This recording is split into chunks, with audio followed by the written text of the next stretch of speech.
আমরা দেখেছি আমাদের গবেষণায় যেটা এসছে, সেবা এবং সমস্যা সমাধানের রাজনীতিতে যুবকদের বেকারত্ব একটা মহা সংকটে পরিণত হয়েছে, যার কনসিকোয়েন্সে আমরা দেখতে পাচ্ছি লক্ষ লক্ষ কোটি কোটি যুবকরা ড্রাগ আসক্ত হচ্ছে, ইয়াবা ফেন্সিডিল আসক্ত হচ্ছে, তারা পাড়ায় মহল্লায় ছিনতাই সন্ত্রাসী কাজে ব্যস্ত হচ্ছে এবং এটা থেকে বাঁচানোর একমাত্র উপায় হচ্ছে তার স্পেয়ার টাইমটাকে কোয়ালিটি টাইমে রূপান্তরিত করা, তার সময়টাকে কিভাবে যৌক্তিকভাবে ন্যায্যতার সাথে কর্মসংস্থানের সম্মানজনকভাবে আয়োজন করা যায়, ব্যবস্থা করা যায়, সেটা তৈরি করা। আমরা দেখেছি আমাদের গবেষণা এসছে যে বাংলাদেশের মধ্যে এবং বাংলাদেশের বাহিরে প্রতি বছর 50 থেকে 60 লক্ষ মানুষের জব তৈরি করবার অপরচুনিটি আছে যদি আমরা পরিকল্পনা করতে পারি, সুশাসন দিতে পারি, আমাদের নাগরিকদেরকে শিক্ষা এবং যোগ্যতার মধ্য দিয়ে দক্ষ করে তুলতে পারি। ঠিক এইভাবেই আমরা দেখতে পাচ্ছি যে বাংলাদেশ রাষ্ট্রকে যদি বদলে দিতে হয়, এই রাষ্ট্রটাকে যদি সত্যিকারের বাংলাদেশ বানাতে হয়,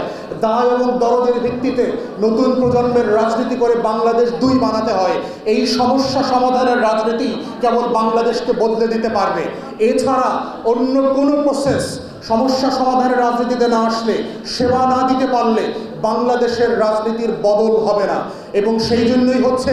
এবি পার্টি যেটা পলিটিক্সের থিম নিয়ে আসছে, সেটা হচ্ছে কল্যাণ রাষ্ট্রের থিম, সবার আগে বাংলাদেশ, সেই বাংলাদেশ বানানোর থিম। এবং ফ্যাসিবাদ মুক্ত নতুন বাংলাদেশে এটাই হচ্ছে আজকের 5ম বার্ষিকীতে দাঁড়িয়ে আমাদের আকাঙ্ক্ষা, আমাদের স্বপ্ন এবং ঘোষণা যে এই বাংলাদেশে আমরা দায় এবং দরদের ভিত্তিতে নতুন রাজনীতি বিনির্মাণ করব,